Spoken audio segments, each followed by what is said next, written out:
I can smell the fire, feel the flames. I close my eyes. Like the time before and the time before that, I am consumed, preparing to rise out of my own ashes, reborn, shedding the past and everything that led me to this moment for the promise of a different, somehow better future.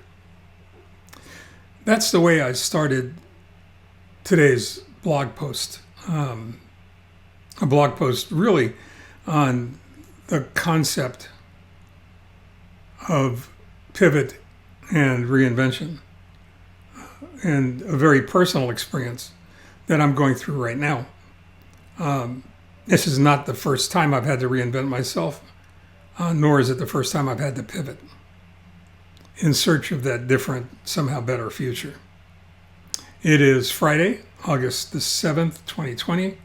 I think it's Journal 375, just as I believe it should be T+503, or close to it. The column has to do with one door closing and another door opening. And the fact that under most circumstances, these events in our lives are unexpected and yet not unfamiliar.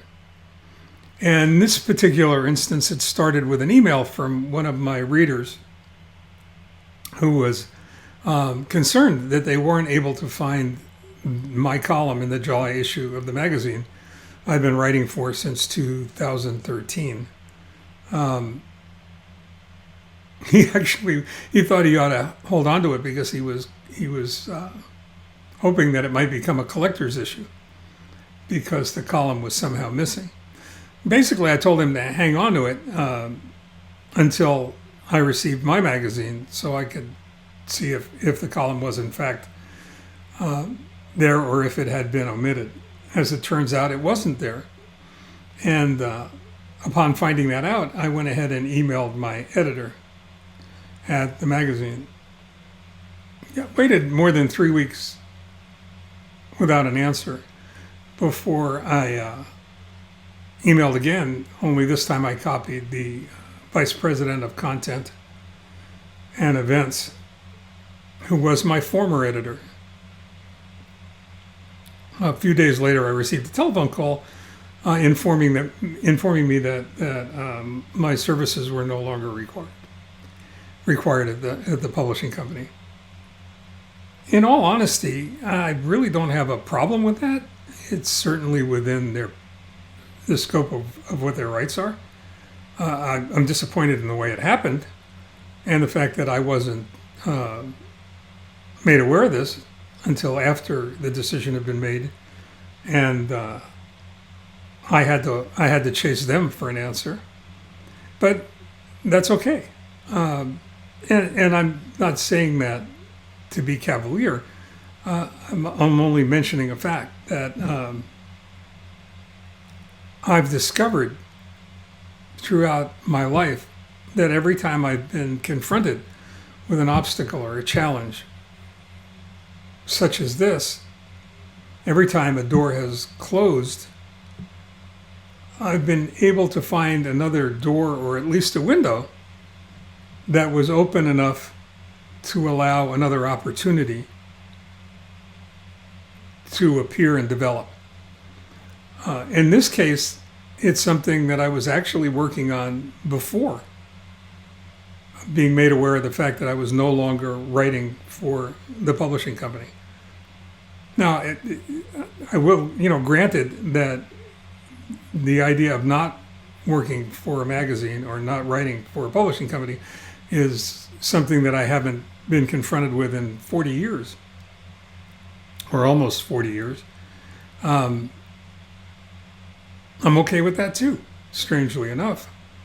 The world has changed enough, so I feel confident that I can communicate with the people that I've come to love and I hope feel the same way about me through the internet and the two websites that I have and manage right now, mitchschneidersworld.com and misfirebook.com.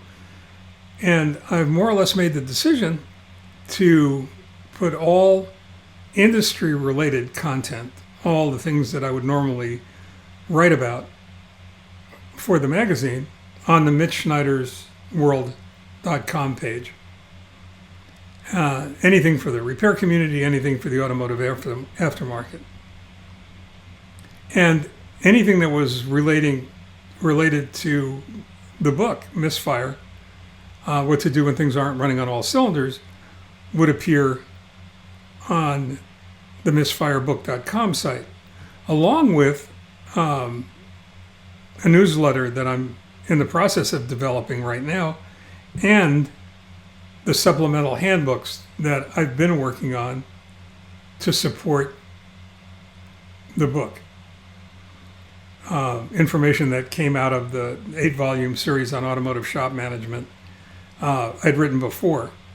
Now, right now I have a question about whether or not that should appear solely on the misfirebook.com site or whether it should appear on both. And that's the second part of this that I'm really excited about.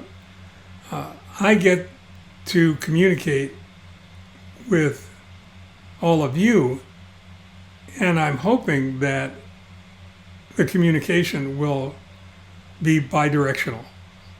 And by that I mean that you will feel comfortable enough with the relationship that we've developed over time to join me on this journey and submit your comments, suggestions, and ideas for content and for focus as we progress. And I'm looking forward to that. I truly am. So, like the phoenix, I am about to rise out of my own ashes yet again. The only difference is I invite you to take this next journey with me. So if you'd like to get in touch with me, the easiest way to do that is through Mitch at misfirebook, that's one word, misfirebook.com, or Mitch at mitchschneidersworld.com. I look forward to hearing from you. Please don't hesitate to reach out. Have a great weekend. Stay well. Take care. Stay focused. Stay strong. Stay home.